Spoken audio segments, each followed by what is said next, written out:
Yes. One thing is to look at the share size. Today is May 14th, 2025. Glad to see all your smiling faces today. We have a good meeting scheduled today. There's a mic too. Start out with racist.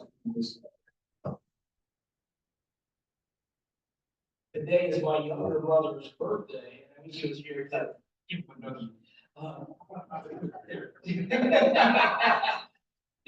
Will you join me in prayer? This is a prayer for guidance. Oh God, by whom the meek are guided in judgment, light rises up in the darkness for the godly. Grant us in all our doubts and uncertainties the grace to ask what you would have us to do, that the spirit of wisdom may save us from all false choices, that in your light you may be light, and in your straight path we may not stumble. This we ask in your name.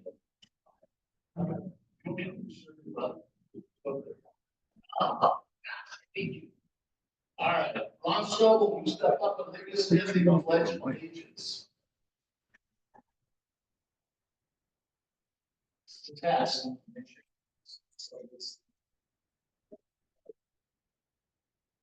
Plus he's got it.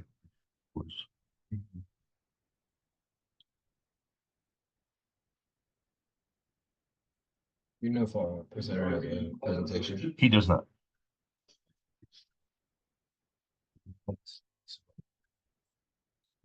Look, fans, condition, God, indivisible, liberty, justice.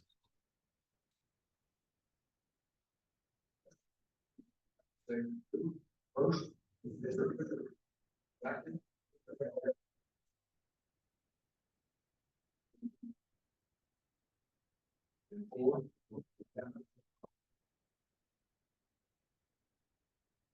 Yes. All right, we have one guest this morning. We got a Kyle resident. Kyle. Well, thank you for joining us. And Kyle is partially a good way down the way for you. Oh, and then we have, yes, Karen, what's your last name? All the way around.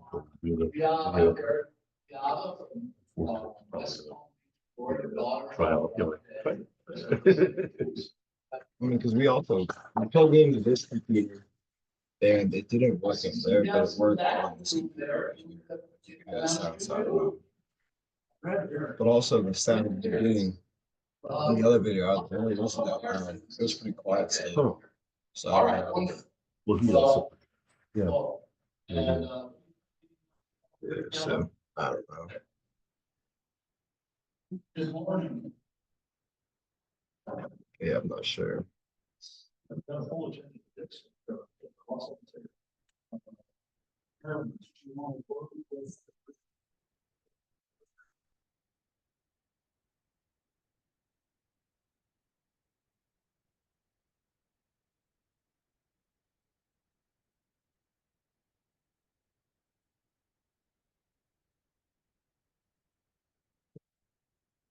Down to the wire, and we need all hands on deck at the Hilton on Friday morning at 10 o'clock. We'll be doing a lot of things there. That's when we create the tags. That's when we set up the silent and live auction items, just put the displays, put the programs out. It's all coming together. And I'm so pleased to report that the new software now allows us to check people in on an iPhone and register your credit card at the same time, and it's extremely fast. So we're looking at a registration check-in that's going to move, so that you can get right to your train tickets. Okay, so anyway, right now we're looking at closing in on about 140 attendees, and our cash indoor as of right now is really close to 2,500. So we've covered our expenses on the very high. And please, the website is live. It's live now for online bidding. And there's wonderful things there. So check it all out. New things are being be added all the time. I expect most of the items to be finally ordered today. So it's time to go. Bid, start bidding, anybody can bid. If you go to the Rotary website, links there, you can hop on and bid away. Bid high for time. Alrighty, service line is here today, so we have Martin and Brittany and 2 students, and I'll turn it over to them.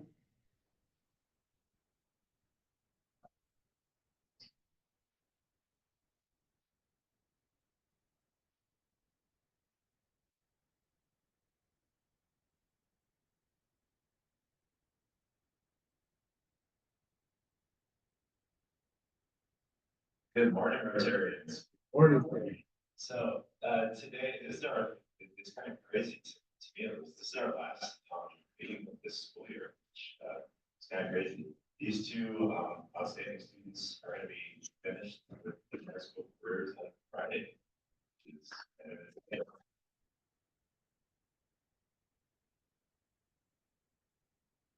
all the Rotarians really put in, and talk to our students, you had a good experience, sharing your stories and sharing some of your life advice to them. I know our students were super grateful for that opportunity to be able to talk with you, and hopefully you enjoyed that. I know we really, really appreciate it. I also know Freddie's going to tell you a little bit about our camping trip and how things have kind of wrapped up in service learning. But believe it or not, we're already making plans for next year's class. We've got the Camp Ledgewood October date set, and we've got the pizza lunch, a couple weeks treating them to service learning. It's kind of we got machine schedules. Yeah, we're it's always kind of Up and down, move the camera up and down. It flips like down. No, I fixed it. Down.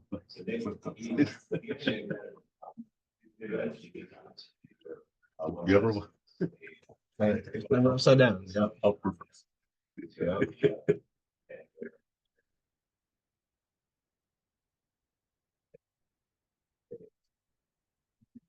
Time for all the work, the Salvation Army are actually stay in high school. Tuesday, so it's a really wide and really huge variety of experiences. And then next, just to top it off, stuff really pushing it up, and we knew we could do a lot more. We decided to put in a retirement home where he's working with people struggling with dementia. So the thing if I had to really just boil down on one thing today, he's just so kind. The kindness, the empathy, the gratitude that he gets for life is really special to see. So I'll pass this over to him. All right, hello everybody, I'm Nick. Morning. As Mr. Collins said, my first semester, on Tuesdays, I would help out with a special needs student at my high school. And this was a really cool opportunity because, honestly, like, even though, like, we are in the same high school, they're like, I hope you listen to it and try to keep it straight and Yeah, some. it was a really cool opportunity to like something that you'll learn when like working with people with special needs is they're probably the most like happy and most like caring, like loving, empathetic people you'll ever meet. So it was a really cool experience, and I kind of just got a bunch of new best friends that I can like say hi to in the hallway and stuff. So really cool. And then on Wednesdays, I would go down to Akron and help out at the Salvation Army kitchen. And it was a pretty eye-opening experience because like in Hudson, a lot of us are very like fortunate enough to not have to worry about where our next meal is coming from. And like I'm definitely very lucky, and it kind of opened my eyes to like really how fortunate I am. And yeah. And then this semester I'm currently at Maplewood, which is a retirement home for people that have memory issues such as dementia. And honestly, it has been one of the most like challenging, but also most rewarding things I've ever done. Because there's a lot of things that I've seen that are kind of just, I don't know, it's just really sad. But on my first day at Maplewood, I got introduced to Nicole, who's one of my supervisors. And she told me something that like will always stick with me. She said, a lot of the things you see here, you can even choose to laugh at or to cry at. And so I really took that to heart and just tried to have a good time and make the residents smile, have a good time. And it's not always been the most exhilarating thing for me because I've had to like pass the ball back and forth for like an hour straight or like read like corny dad jokes for like 45 minutes, but at the end of the day, it's all been worth it because like nothing is better than like seeing them smile and like have a good time. That's just my role. Okay, yeah, so future plans for me. I'm going to Georgia Tech and I'm going to be studying business and possibly concentrating in IT management. So like I'm really interested in technology. So perfect. All right, that's all I have.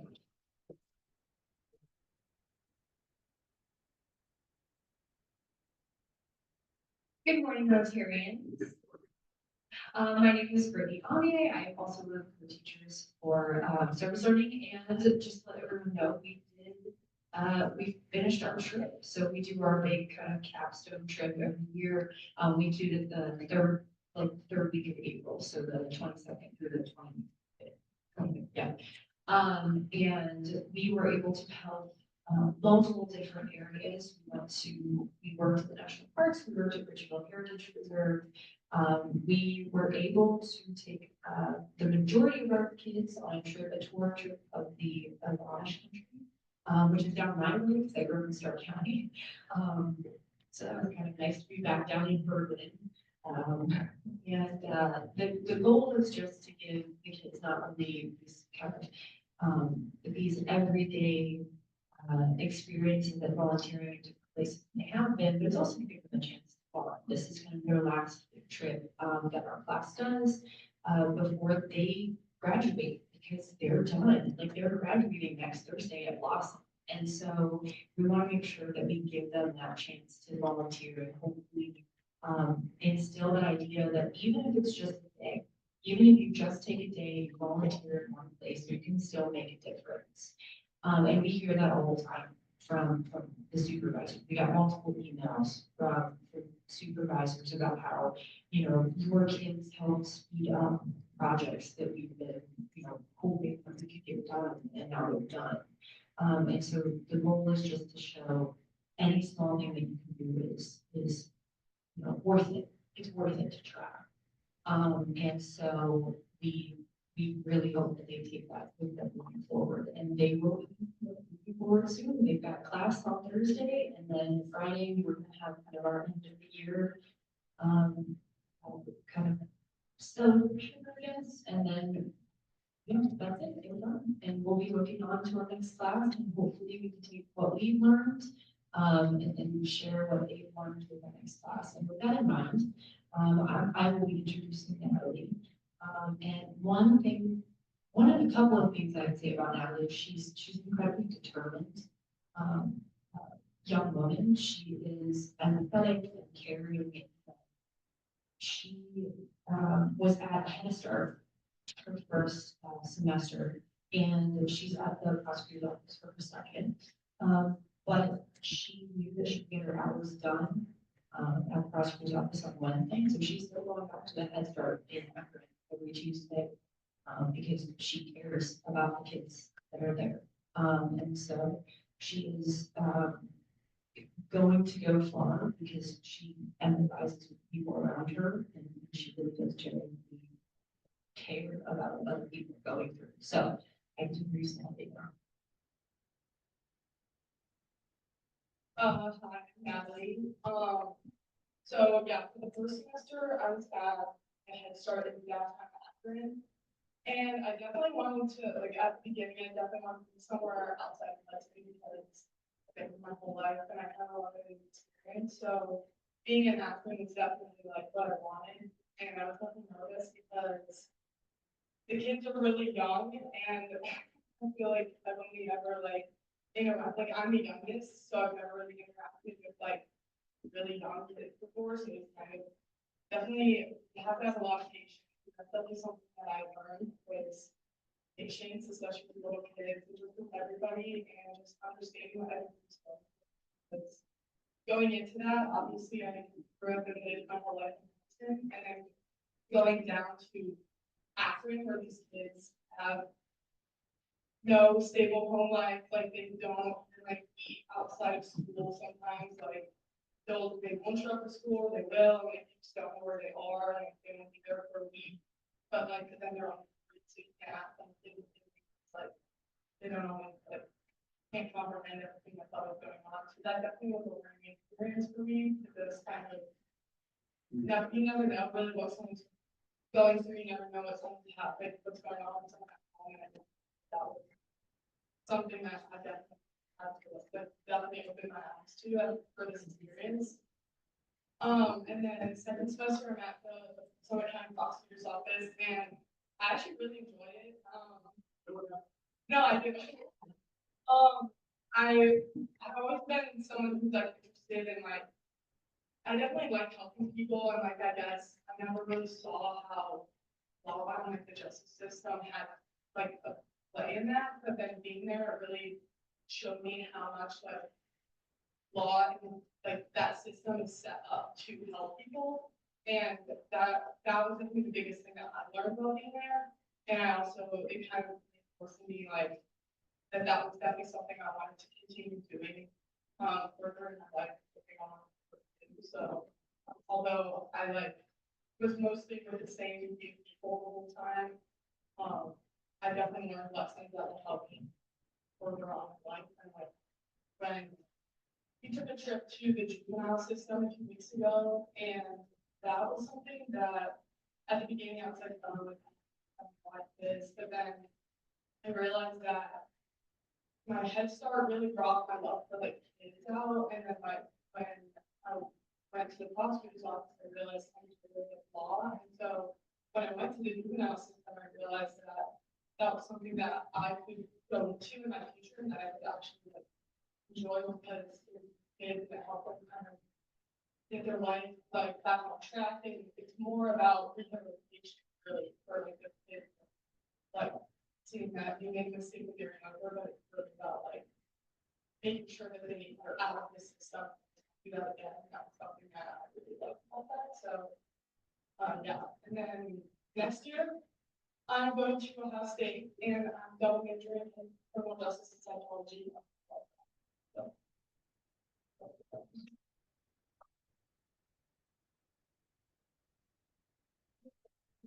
Want to make sure that we say thank you because everything that we do is done with Rotary support. We know that you guys are always here, that you have this partnership with us, and we truly value it. So we also want to say thank you so much to Rotary. So thank you all so much.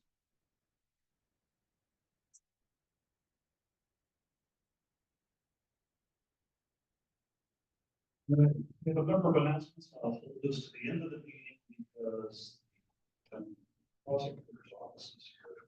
I never really want to push these guys. So with that, you still do?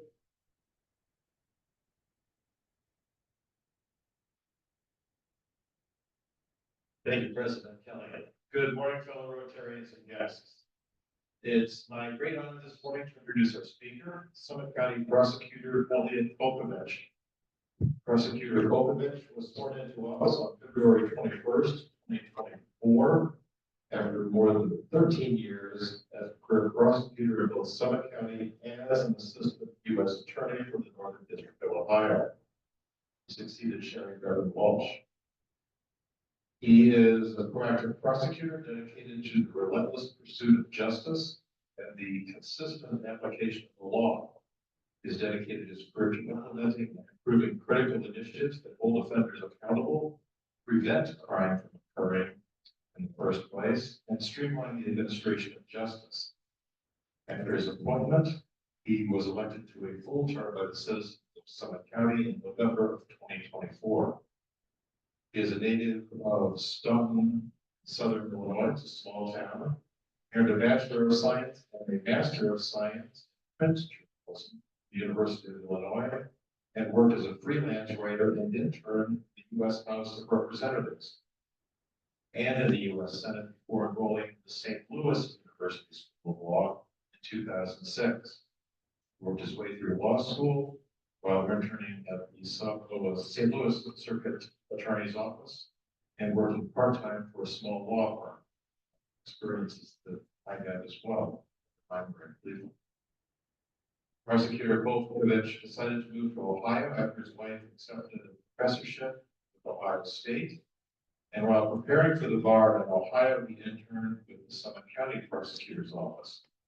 He did a round trip from Columbus to Akron. That is a drive. He accepted a position in the Summit County Prosecutor's Office Children Protection Unit, where he sought to keep vulnerable children safe, abuse, neglect, and dependency cases. He moved to the Adult Felony Unit, Criminal Division in the office in February of 2012, where he handled every level of felony offense as a courtroom prosecutor before being promoted to supervisor of the grand jury unit. He served as an assistant U.S. attorney for the Northern District of Ohio for 8 months in 2022 and 2023, before returning to the Summit County Prosecutor's Office as the Community Outreach Prosecutor. Since becoming the prosecutor in February of 2024, Elliot has worked tirelessly to make Summit County a safer place for everyone, from Minderville to Clinton, Sagamore Hills to Green, and everywhere in between. Please join me in giving a warm Rotary welcome to Summit County Prosecutor Elliot Kolkovich.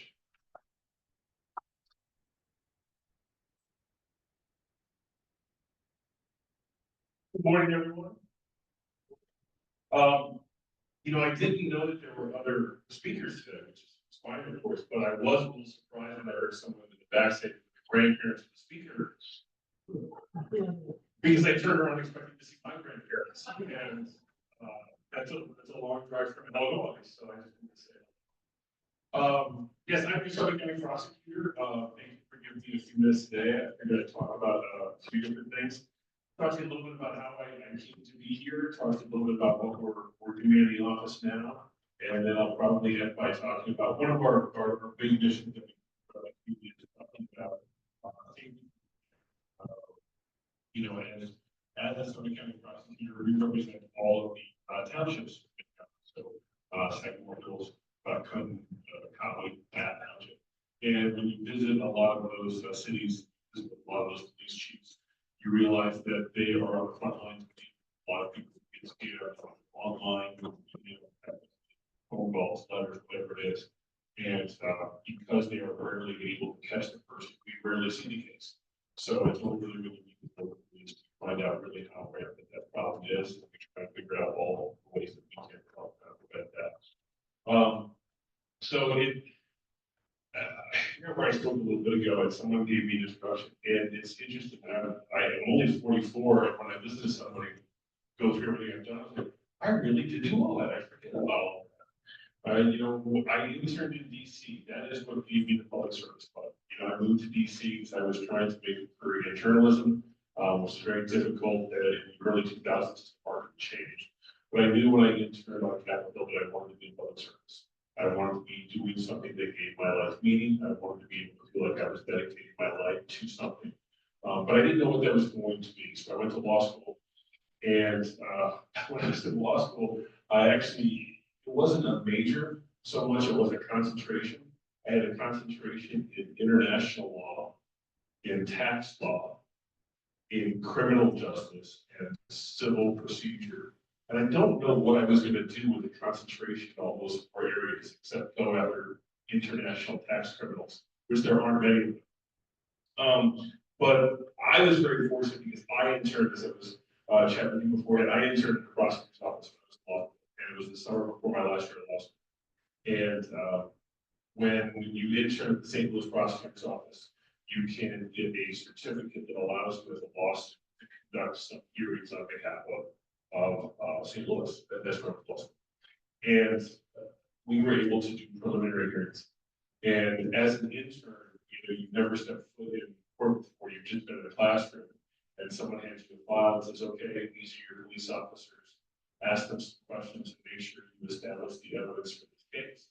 And I remember walking into the courtroom, and preliminary hearings are usually held the day after someone's arrested. It has to be a very immediate finding by the court that there's probable cause for the case to move forward that's entitled to. So you walk in and there's a jury box and it's half full of people who were arrested last night, who are probably asleep. And it's half full of police officers who arrested those people last night, who are also half asleep. It just finished midnight.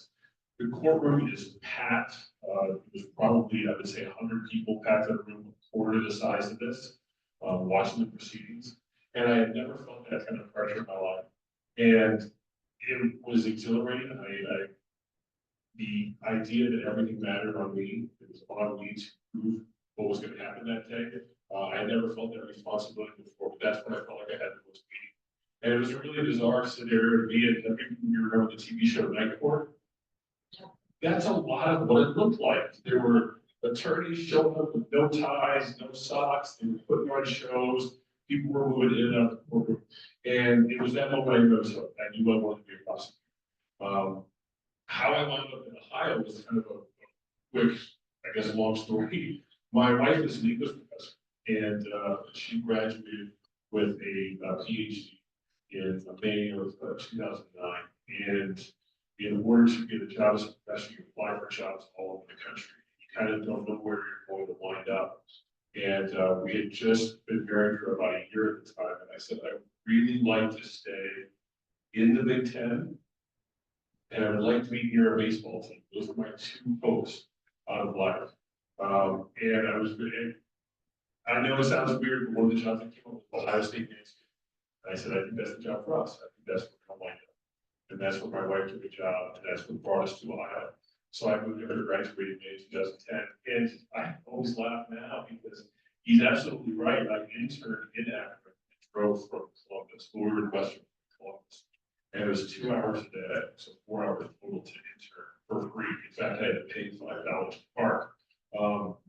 And it's hard to describe that to people looking for jobs now, because in 2010 and 2011, the job market was very different than it is now. And not being from here, I didn't know where I was going to wind up, but I knew I was going to work my way to wherever I could. And, it's interesting to look back in life and think about all the things that kind of clicked into place to lead you to be where you are. And Summit County was one of the places that said I could intern there after I had graduated, before I took the bar. And I just kept showing up until they gave me a job. And I was very, very fortunate to get a job in the child protection unit in 2011. So since taking over, I'm in an incredibly humble position to be able to take over for my predecessor, Sherry of the Walsh from Carolina. We're familiar with me from Hudson. She served for 23 years and was able to build the office into a real proactive prosecutor's office. So I'm in a really incredible position to be able to take over that and hopefully build off of that legacy. That's certainly where we focus a lot of our attention. As a prosecutor, I think your job is by definition reactionary. You are reacting to things that happen. Police are called to respond to a crime that's happened. They investigate that crime, and they give that report to us, they give those charges to us, and we prosecute that crime. Yet I think that what we try and do is we find ways to be able to help prevent crime. How do we use our office to make sure that people can avoid becoming victims of crime? That's a lot of what our messages are. And there's certainly a lot of the ways that we try and do that. We do free self-defense classes throughout the county every month. They are 2 hours, they're free, wear tennis shoes, you get to kick around a few of our prosecutors, which is always a lot of fun. We do a lot of senior citizens throughout the community. You know, my parents visited here, they still live in Illinois, they visited here in April, they always come for my son's spring break, my daughter's birthday, they have me visit. And my dad fixes cars, so he did growing up, to grow my grandpa's business. And he was on his phone and he thought he was ordering a Jack carjacker's business there, carjackers. And it turns out he answered an ad for a scam, and then his bank account was compromised the next day. They noticed the return is taken up. And it's a company he had ordered from before, but somebody had made an ad that looked like their company to sign up for it, to use this coupon code, and his bank account was compromised. It was a company called Harbor Freight. I've never heard that company before. It's a legitimate company. And you go into their website and see that they've been the victim of scams of people impersonating them. And it's very, very easy to fall for those things. You know, I even hesitate to use the phrase fall for them because they look very real. When he showed me a screenshot of the ad, it looked very real. It looked like the company's logo. There's nothing about it that lets you than what it was. So we try and provide a lot of education to the community on how to, you know, make sure that you can never avoid being the scam. And it really boils down to a few things. One, you just keep an eye on your money where it is. Check your bank accounts religiously. Whatever your daily routine is, check your bank account once a day. I check my bank account once a day. If anything looks out of the ordinary, contact your bank immediately. And the other thing is that we encourage them to keep kind of a financial information sheet. It's basically an emergency contacts. Anybody you do business with, you want to make sure that you have someone you can call if you ever have a question about something that's going on. Because everybody who tries to scam you or present you with information is trying to pressure you to do something that you would normally do and make you feel like you don't have any options to get information. So we want you to be able to have people you can call wherever you do business with to verify anything that you hear, read, see, text message, videos. And the last one thing is that everybody gives out free pens. We give out pens that you can't erase from the check. It's an anti-fraud pen. So if you guys still write checks, it's really funny. As a college, we gave this speech. I said, "You guys write checks," and nobody writes checks. You guys still write checks? I saw him shaking his head right here. You got it. He does not write checks. I don't think he does not write checks. You don't need a pen. Share it with somebody else. But those are just some ways we stay proactive in the community. And a little bit about, you know, what we do in the office now. There's a phrase you use that I think is really kind of the cornerstone of what we try to do is the consistent administration of justice. I think that any definition of justice is going to involve the word fairness and consistency. And so what we really try and strive to do is make sure that people are treated consistent and fairly throughout the process. We want to make sure that whatever we're doing on one particular case is how we can handle another case. In fact, I think it's the most challenging part about being a prosecutor. You know, we were chatting when you were a prosecutor, a defense attorney, the in-house counsel, right? I think the biggest difference about being a prosecutor, I'm curious if you agree, is that if you're not a prosecutor, you're just a lawyer and you have a client, your job is to advocate for that client no matter what. So you will always argue what's in their best interest, because that's your job, is to advocate. Well, when you're a prosecutor, you don't have a client. You represent everyone, you represent the county, you represent the state. And whatever you do today, and however you handle a case today, you better be prepared to do that same thing tomorrow. Because whatever standard you set up a case today should follow you wherever you go. Whereas if you're a lawyer representing a defendant, you might argue something today and argue the complete opposite tomorrow when you're representing somebody else. And that's okay, that's the job. But I think to me, that's the most challenging part about being a prosecutor is finding your, I would say integrity, but your center, your moral compass, reconciling it with the law and being in a position to take a stand, you know, whether it is to give a severe punishment or maybe to exercise some discretion and give someone a second chance. And then being prepared to do that on every case that you have going forward. Because whenever you hold out yourself as a standard, you're going to be held to that standard here on out. So I think that is one of the more challenging things about being a prosecutor. I would say too, another phrase is there's streamlining justice. How many people here have ever worked in government? Yeah. A lot of red tape there, isn't there? A lot of, we've always done it that way. This is the way we always do things. I like to try and challenge our processes and figure out how we can do things better. That's just kind of the way that I operate. We've been able to make a few changes in our office to adapt to our increasing workload. One of the biggest changes that we've been through as prosecutor's office happened in late 2017. Starting in 2017 and ending probably just before the pandemic, every police agency in the county to body camera. I'm sure you guys know that body camera is very prevalent. I think every police agency in the county now has it. It's a wonderful tool to prosecute a case or to see what's going on. But the amount of evidence that created on cases, we never really adjusted. And we kind of did some analytics on it. And seen body camera action. And that's all we do now is process body camera. So we kind of did some quick math, and if it takes an average of 5 hours to process body camera on a case, we do 5,000 cases in a year. That's 25,000 hours of extra work just by the creation of body camera. So it's about how do we make up for all of that extra work. Like I said, it's a valuable tool, and we're happy to have it. But it does put a strain on the system. So I think we've had to really try and figure out ways to work around that and how to be more efficient in the office. And I'm proud to say that it will last April 1st, which I probably should have picked a different day, or April Fool's Day, but that's the day we finally went paperless in our office. We had paper files dating back as far as you can see, and we finally stopped making paper files in the office. So we're just saving the county a little bit of money there as well. And those are just a few ways that we try to replace the office. I'm happy to consider. Oh, actually, pretty good on time. But 20 minutes left, that's okay. But I did try to save a little bit of time. I know there's some announcements at the end. I'd be happy to answer any questions about our office. Where's Keith? Where's Keith? I met Keith. Yeah, I got to check to see if you have warrants. I can look that up. Okay. You're chatting about that on the way in. I just wait for my results. Just don't go anywhere. Okay. Thank you. I'd be happy to answer any questions.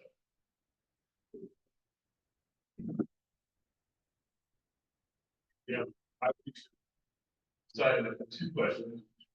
I'll take hours. The first one is you often hear a complaint that criminals are arrested at that much.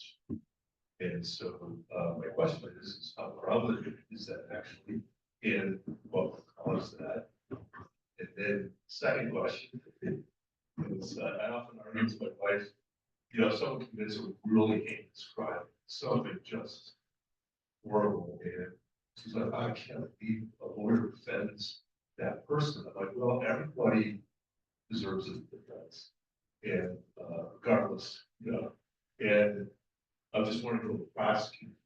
Well, first of all, don't argue with your wife, okay? Don't have that. I mean, I can't give a lot of legal points on it, but I'd like to say, so the first part there is about the prevalence of someone being arrested and then let out pretty shortly afterwards. I think it is pretty prevalent, and I think there's a couple of factors that have caused that. I think the largest driving force in that was around 2017 was really when the opiate epidemic really took hold. And the reason why I point to that is that the number of overdoses that police were responding to skyrocketed. And there was no facility to take those folks. You couldn't order somebody to treat it because they had not been convicted of a crime at that point. They'd only been arrested, they'd only charged on suspicion of the crime. So everyone who had overdosed was taken to the jail. And the jail that was supposed to house our violent criminals before trial, or house people who were serving sentences to lower level crimes, changed from that kind of facility, a punishment or holding facility, to a detox facility. Because there was no other place to take people, no other place to keep them. And I think the system was slow to respond to that. I also think there was a large part of the staffing at the jail. They closed the way the jail has too much staff, like that was squeezed onto the criminal justice system. We still fight for a lot of our violent criminals who have, could flee, could run the jurisdiction, or who are a danger to the community, who are help, and we are still able to hold the vast majority of those violent criminals before they stand trial on the charge that they are. to the community. Regarding your second question, I actually took a field trip when I was in the fourth grade, and I remember going to a courthouse, and I was asking the defense attorney kind of the same thing. So how do you defend someone who you know is guilty? It's my question. And he said, "Oh, that's the easiest job in the world." And I remember thinking, that's the dumbest thing I've ever heard. And, you know, I didn't understand it, but yet I do now. And, you know, I look at it from a slightly different perspective as opposed to they're defending this person who did this. You know, some of the conflicts in our justice system are police officers arrest folks, right? And their burden of proof is probable cause. They have to have probable cause to arrest someone and probable cause to charge them. Well, we have to prove beyond a reasonable doubt somebody committed that crime in order to convict them. Well, probable cause is a low standard, and beyond a reasonable doubt is a higher standard. So those are two different standards. So sometimes police and prosecutors can be in conflict over the difference between those two standards. Or to put it another way, prosecutors are here to make sure police do their job, make sure we've done everything correctly. Sometimes that leads to a little conflict. I approach it that if prosecutors make sure police do their job, defense attorneys make sure that we as prosecutors do our job. So I look at it much more as not so much that they're defending someone's acts, but they are making sure that we, the prosecutors, and we, the police, have done our jobs correctly and done our jobs properly. So that's the way I kind of approach it. So your wife was kind of right. I just want to make sure, even if that's not true, I want you to leave it that way.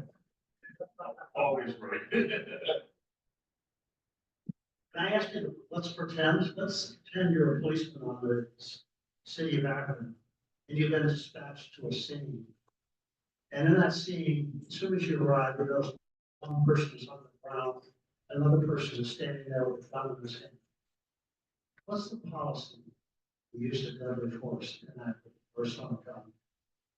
So, at each police agency has a different use of force policy or procedure that they follow.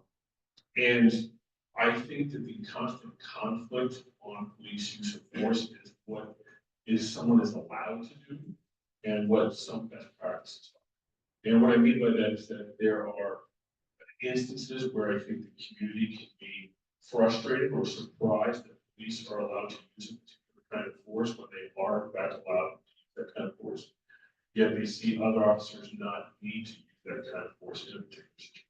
But given your particular hypothetical, if someone's down on the ground, someone else has a gun, in that situation, the police officer has the right to draw their firearm to assess the situation.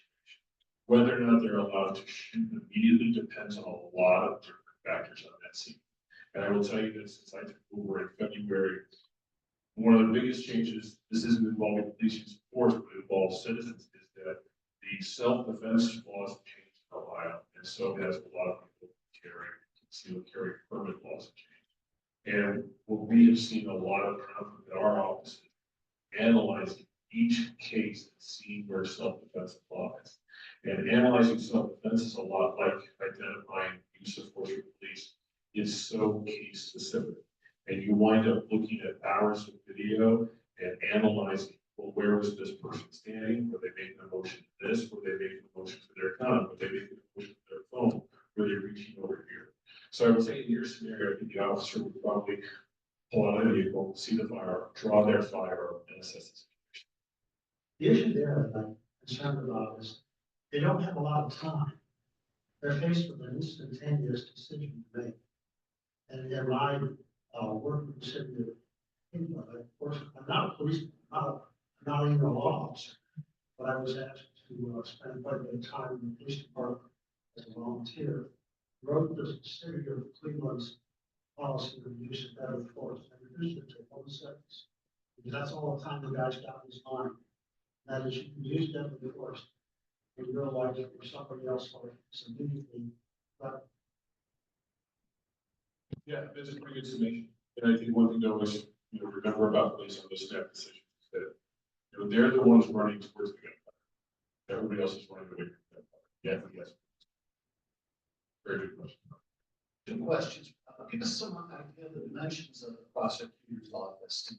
What is your staff, the folks are there, what do they do?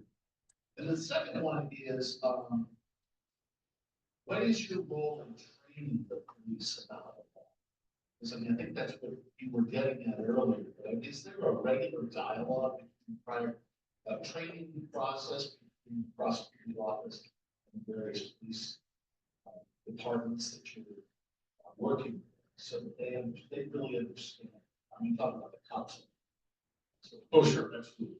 So the first answer is we have 216 employees in our office that covers our criminal division, our civil division, our 2 juvenile units, and our child support division, which is about half of our office.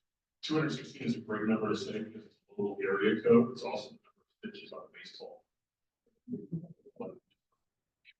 So your second question as far as training for police officers. So actually, it's May, right? I have no concept of time. We were just talking.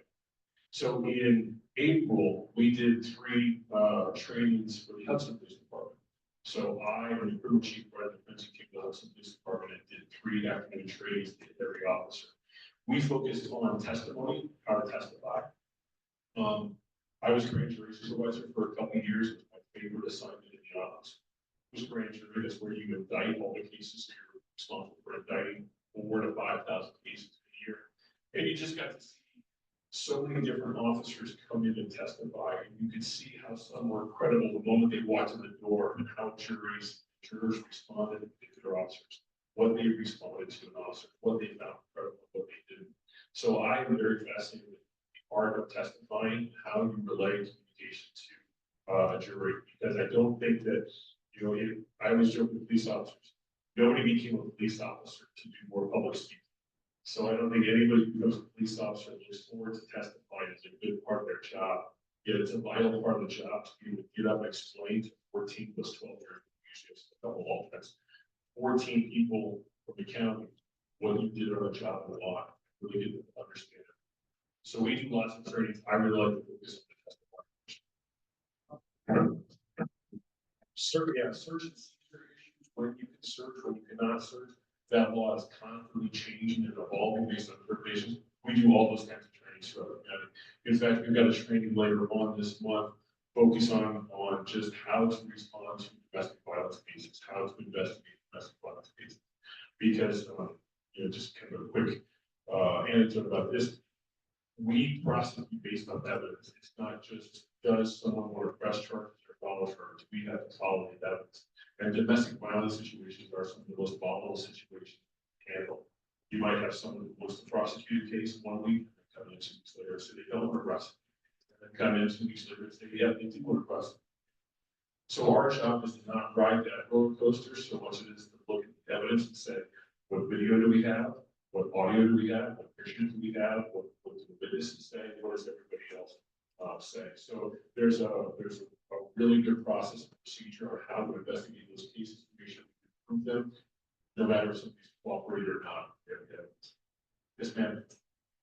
This is a bit of a theoretical question for Ohio right now, but assuming that we had a situation in Summit County where the guys in the black hoods and the masked faces showed up and decided that they were going to prevent the sheriff from doing his job. How are we in a position in terms of prosecuting that kind of illegal behavior? Are we prepared to do that, and do we have the legal authority to do it? For sure, anytime anybody obstructs, the charge is called obstructing official business, that's when you impede or delay an officer in their duties. So anytime anybody takes any action that impedes an officer in their duties, we would arrest the prosecutor. That's typically a misdemeanor charge. We don't always see those in the county. Those are frequently filed and we prosecute those people. But this is ICE. Well, I mean, if you're using a different law enforcement agency, then it's a different standard. You know, one of the conflicts in that particular scenario is, I joked with Keith earlier, where's Keith? Do you still have warrants out for you? I do, Okay. actually. I'm gonna be like, I can't get out of here. All right, so I got 10 minutes to rush. Very good. So, one of the things that happen, all kidding aside, if we pulled Keith over for speeding, and we got his driver's license information. So, okay, hey, look, Keith has got a warrant out of this county. We would say, hey, you got a warrant out for your arrest, I'm sorry, I need you to take you into custody for that charge. We might have to take you into custody depending on the level of charge and depending on how far away it is. And what I mean by that is that if you have a speeding ticket out of California, we're not gonna lock you up for that. California's not coming to get you for your speeding. But if you have a very serious charge from West Virginia, they're probably going to come and pick you up with that charge. So if there's a properly filed legal document that requires your appearance in another court, whatever that court is, if that court wants to come and get you, the local law enforcement has to cooperate with that. Very good question. Yes, sir. Morning, I just want to relate a scam that cost me a lot of money. Just a couple of weeks ago.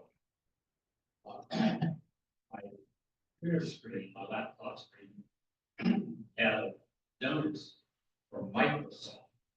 I subscribe to Microsoft. And it said, my computer's been compromised with all this number. Legitimate, very legitimate to me. And I'm embarrassed by this whole thing, because I used to teach classes on money law, financial advice. So here we go. You made it sound like a how-to class, like how to launder money. I hope you weren't teaching that. I should have done that. You would keep Sam class. So I called Microsoft. They said that I've been scammed. They had me pull up a couple screens. I could see where I had contact from China, Russia, so on. And then they said, you better contact your bank. So I pulled up my bank's website, bought a phone number, I called, and I got a very convincing guy that said, you have 2 transfers that are scheduled for today, $12,500. And they're going internationally, and you can't reverse international transfer. So the thing you need to do is get that money out of the bank account. So they instructed me to go to the bank. Don't say a word, because somebody at the bank might be involved in all this. Pull the money out. They sent me to a Bitcoin dispenser. And I mean, I can see the logic of all this. And so on the Bitcoin dispenser was a notice, warning, scam, stop. So I stopped. And then I just shut everything down. They still trying to block that. That was close, because it made some sense. Well, I'm sorry that happened. And I'll tell you that when I was in law school, it was actually the finals. I was scammed because I had something pop on my computer that says you have a virus, please click on this to contain the virus, and rather than being a different virus, to just shut down my computer. We've seen the Microsoft scam recently, and it's very realistic. But this kind of goes back to what I mentioned earlier in your swag bags. By the way, you guys know what swag stands for? Thank you. Stuff we all get. Have you seen this show before? Okay, that's usually my go-to joke. I can bring it loud, just prove it. So thanks for me. Appreciate it. Whatever. Yeah. But it's true. So it is stuff we all get. I love this true, but I just want to say that. Thanks for me. But in there is a financial information sheet, because there's 2 things you talked about in there. You said you tried to contact someone from the bank that turned out not to be from your bank. And that is key, right? But he did one thing where he contacted Microsoft, and Microsoft said, yeah, you're the victim of this. You never want to trust those companies, whatever it is. It's a text message, computer call, an email, it's a letter, it's a guy at your door. I had a guy at my door last night offering to be my pest control guy. And he said, yeah, I'm working with your neighbor over there, so-and-so. I'm like, no, you're not. I know that you're not. Just please stop my point. But you can't trust any of the information you're getting. So on our financial information sheets, it's about how you don't give out any information. You gather all the information you can, and then you verify from someone you trust.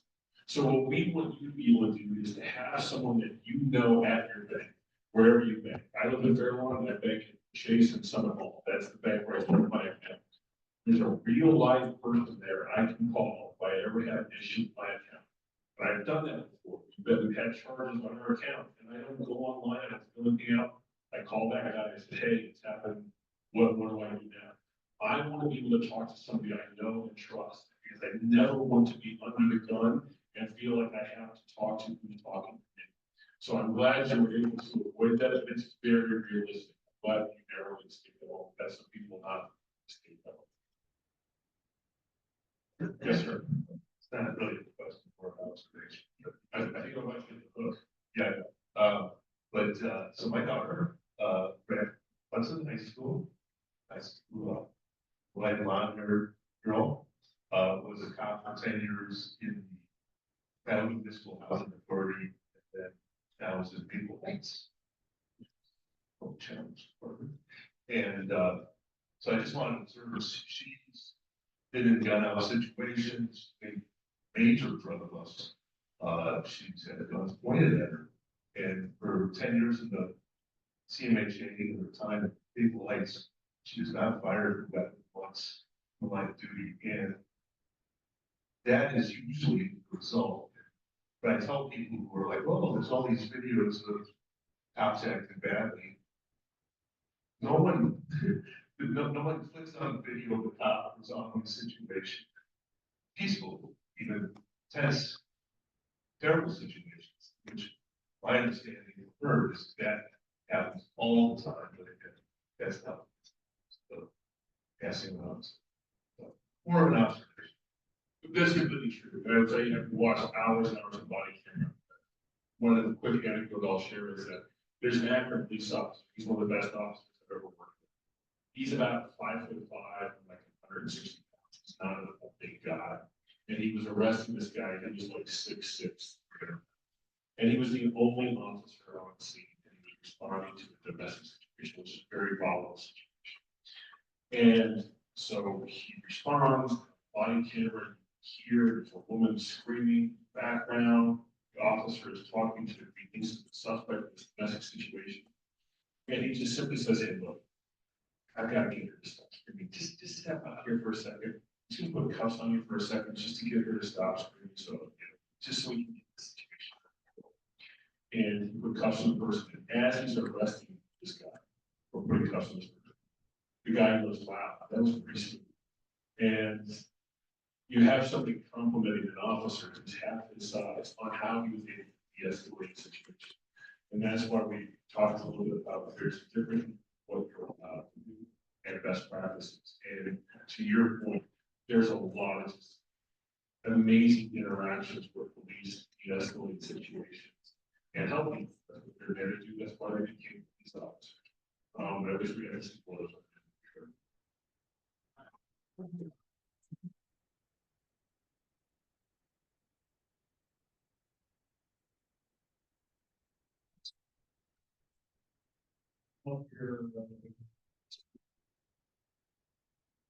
It's been there for a couple months. Yes. Now you know why I asked Elliot up without any further burdens. So I understand he won't be with us next week. Jay, I don't know. Next week, we will not be meeting in this room. We'll be meeting over here when you check in. That's when the strategic planning committee will process. Well, Next week is the college are being 28. The following 28th, never mind, 28th, next week, meeting here. You look, I'm further down this month than I should be. Our cluster project, when I have specifics, I'll give them to you. However, I've been given all the dates that they start from the 3rd of June. These are all Tuesdays and Wednesdays. To get out and help paint for the harvest time. I'll let you guys know. It's not like we're gonna have a lot of time. Apparently, there's some issue with the number of people who can be in there at a given time and the time and the days that they can be there. So when I have information, I'll pass it on to you. After this meeting, there is a board meeting for the foundation that does meet over there. The 25th of June is our change of guard dinner at the Canyon.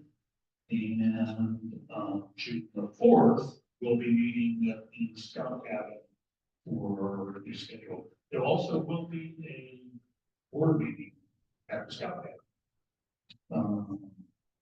Terry Warwick is still collecting for the playground. And let's do road up. And Elliot, you can go here. Yeah. That's right there. And 1, 2, 3, 5, 5, 5.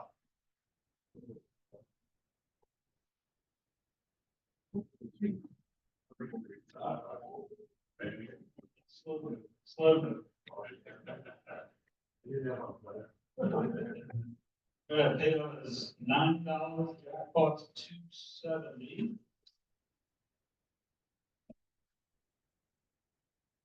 There is a black ball.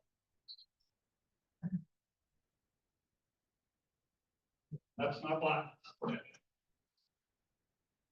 Yes.